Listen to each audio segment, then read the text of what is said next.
Welcome back to the Wizard Shop. We're knee deep into a Triton 3-valve 5.4. Let's take a look.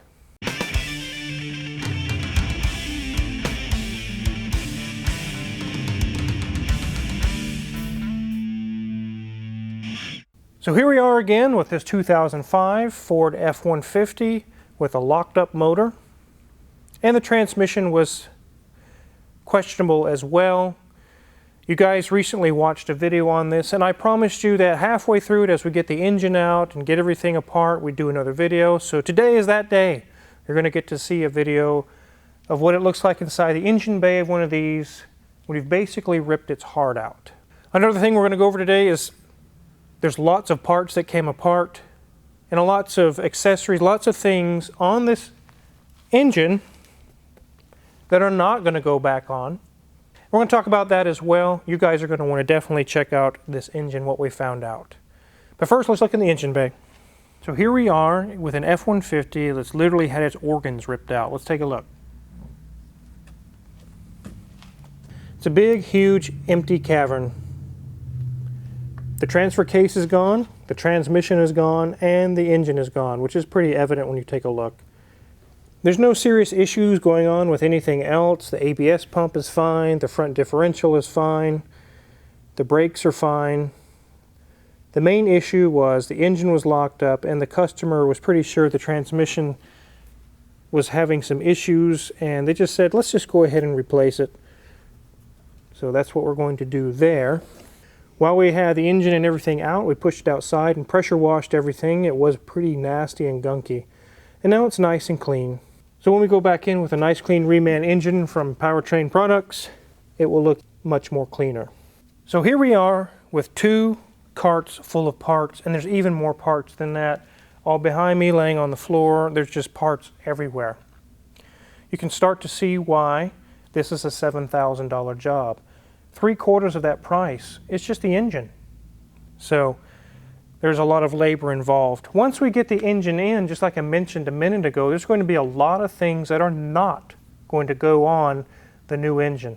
If you just bought an engine that has 0 miles, ready to have a very long life, are you going to put the old water pump back on it? No, we're not. You're getting a new water pump. There are things that happen, just like this oxygen sensor was so seized in, we had to use what Junior Mech calls a blue tip wrench or a torch. And you can see it rounded the corners just to get the thing out. It was so seized. Luckily, it did not damage the threads where this goes in on the O2 sensor bunghole. Yes, I said bunghole. But this sensor, I'm not going to put that back in. Those are things that are starting to pile up that I have included in the estimate. So that goes on the ticket. The old serpentine belt. No, we're not putting your old belt back on. If you can prove to me with a receipt or guarantee that that belt is only a month or two old, I would probably put it back on for you. But there's a lot of things that when we're going back together and we get this done, and then it will fail a month later, the question will come up, why didn't we address this when the engine was already out? So yes, we are going to address all this stuff while the engine is out. All of these little pulleys, there's idler and tensioner. This one's so stiff, I really have to turn it pretty hard. Is that going back on? Nope. This one spins freely, but you can hear the bearings. Is that going back on? Nope.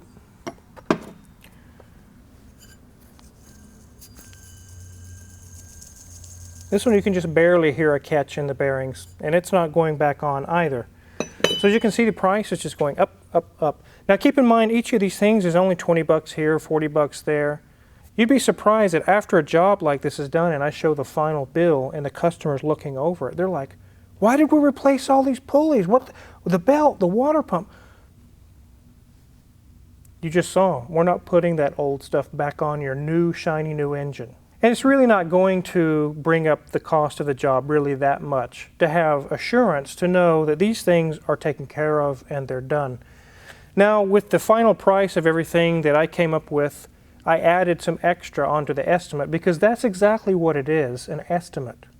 It is not a guarantee down to the penny.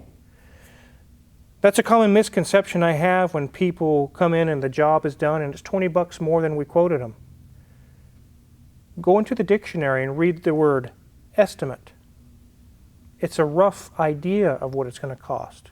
It is not a calculated perfect to the penny price. And even though I estimated it high, I do that on purpose because I already know very likely it's going to come below budget. And the customer is very happy. Oh wow, you quoted me this much and we didn't even reach that much. Hey, I'm happy. But I like to leave that room just for these incidents right here. Listen to that, guys. I can even rattle the bearing.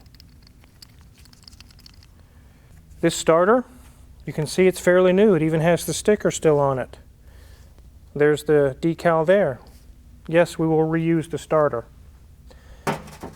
The alternator we will also reuse because they're fairly expensive. I don't just blindly replace things. I replace things that I know can really cause an issue if they fail. Just like these.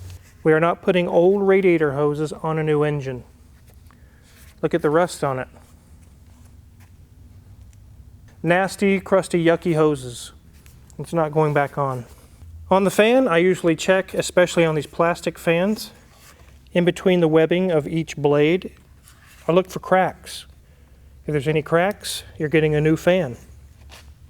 This one luckily has none. Another thing I check, the thermal clutch should be very stiff and hard to turn. This one is. If it's locked up solid or it spins really easy, you're getting a new thermal clutch, but this one feels very good. So here's the fuel rails with the injectors. Those we will run some injector cleaner through the system.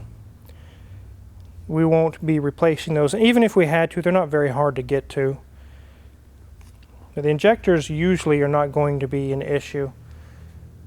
We did find on the AC compressor that the pulley is free, but the center section, the actual compressor itself, is locked up, which means full system replacement. New compressor, condenser, receiver dryer, and expansion valve. All those things we just added to the bill really high. Here's all the wiring. Obviously we are reusing that. There's the flex plate. We are reusing that if it's not cracked, and this one's not cracked. So the purpose of this video is not a gripe session. What it is give you guys a heads up on how it works in a shop based on what's happened to the engine, if it was overheated or if it's locked up, or if it had some other kind of issues going on. It really changes the whole dynamics of, are we going to go back together with this or go back together with that? It can really change the pricing as well. Also the age of the vehicle. If it's really old, like this one is a 2005, it's not a fairly new vehicle. Those hoses are likely original. A lot of the pulley, the bearings and things are likely original. Those things I know from experience are not going to go back on the vehicle. Now let's head on over to the engine. I know you guys are anxious. So here we have a junky, nasty, disgusting 5.4 3-valve. The engine is locked up. We did get it to free up by going back and forth, and it'll turn over now, but as you're turning it, you hear clunk, clink, pink. Something inside is broke loose. We are not going to investigate that because this is a core engine. I get money. I get a core fee for this engine. They do not want you tearing it apart and investigating it and messing with it. I could end up losing my core charge. I don't want to tamper with it and mess with it. So we're not going to tear it apart any further than what we've done. Brand new cam phasers, chain, oil pump, guides, everything. And it didn't solve nothing. Whatever money that was spent on these is lost forever. This is why we never, ever recommend just doing cam phasers, a chain, and a water pump. Because if it doesn't work, if it doesn't pan out like you hope it should, then it's time for an engine, and you don't get a refund on these. You lose that money. I learned that from experience in the shop that I worked at, where I did 12 or 13 in that shop. After we'd gone through probably 10 doing cam phasers and chains, and 5 of them came back clacking again, the boss at that time, the owner of that shop, said no more. We will never do that again. We are getting a quote for a new engine or nothing. Let's take a look what really went on in this engine. Look at that disgusting, nasty sludge. It's just varnished everywhere. The entire inside of this engine is coated in sludge. One removal of a valve cover, just one side, and I would have told the customer, don't mess with the cam phasers, don't mess with the chains. This engine is done. Let's take a look at the other side. Just as crusty and nasty, maybe a little less greasy, but it still has this layer of sludge everywhere. And you see how when I touch this, these flakes come off? Someone recommended to me one time, why don't you just put a bottle of engine flush and flush that out? That is financial suicide. That is moronic to even recommend such a thing. The reason why is because all this will break loose, and then it will end up all in the passages in this engine and in the bearings and everything, and really wreck this engine. So no, an engine flush is not the solution to this.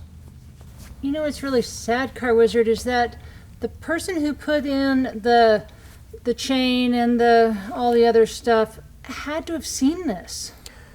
They would have seen this. They were probably hoping and praying that the phasers and everything would take care of it. It was a gamble. It was basically a gambling crapshoot, and they lost. I feel sorry for the customer on that, but he is taking the right action. He said, enough with the games, get that engine out of my truck, get that transmission out and put all new, I want everything done, and we can get this thing back on the road. It was his dad's truck, he wants it running again, and with this garbage, you need to quit messing around with phasers and stuff. Every one of these that I've done, just for giggles, I stand in the engine bay. This is number 16. And I'm sure there will be 16 more before it's all said and done. You guys remember that paper I showed you? Over 700 shops nationwide have had to put new engines in these trucks. So if you go to buy one and it's making ticking or clacking noise, go ahead and budget for a new engine. You're going to put one in. One thing that's really odd, just like I mentioned in the last video, with the current prices, everything, inflation, everything is going up. The cost of cars is really crazy right now. It's actually worth it to fix this truck. It's going to be multiple thousands of dollars to do everything the customer asks us to do, and they could still turn around and sell it for a profit. That's how crazy the inflation is right now. A few years ago, it really wouldn't have been worth it, but it is now. Trucks are especially no exception. They have gone through the roof on prices. There are trucks that were 5-10 grand a few years ago that are now 25 grand. You guys can scan Marketplace. A nice truck with no troubles, is running in good shape, is really high right now. So the company we use, both the engine and transmission, is called Powertrain Products. We've been using them for quite a while, and we have had 0 comebacks. They work. Once we get that Powertrain Products 3-valve motor in your truck, the problem's solved. It'll last the rest of the life of that truck. One time I did take a risk. I'm not going to mention names of the company because I don't need to be in court for the next 7 months. But we had to take the engine back out twice. Brand new, right out of the crate, had a blown head gasket. The customer actually voluntarily took the hit. I told him, said, we can work with this, we can figure this out. He said, no, send that piece of crap engine back. I want a different company. I'll willingly pay for it. I said, okay. And we went with Powertrain Products, and it's been perfection ever since. No trouble at all. This is not a sponsorship for Powertrain Products. It's just really, I'm really that happy with them. I've bought a lot of different things from them, transfer cases and transmissions and engines, and I've never had to do a warranty on them. They're that good. So I like trucks. I like Ford trucks. I actually really like these F-150s. I think they look nice. The truck, the rest of the truck is actually very reliable, very good truck. That is what's a pile of trash about these years of F-150s. Now, I do make good money off of swapping these out, but I hate the situation for the customers. We did one not too long ago for a customer where they just bought the truck, they're in debt. Then the engine started clacking really loud. They had to extend their loan to buy another engine. They'll probably never get that money back. I felt really bad in that situation. That's why I hate these engines. We'll do one more video once the engine's back in. Junior Mint's been having a heyday. He loves this kind of work. Once it's installed, everything's running and driving, we'll do a video showing what the new engine looks like, how it runs, everything like that, do a final update on it. So if you're curious what kind of tools that Junior Mint used to do all this work, check my Amazon affiliates link in the description below. We get a small cut and we really appreciate it. And make sure to hit the subscribe button. Many more cool videos to come. Thanks for watching.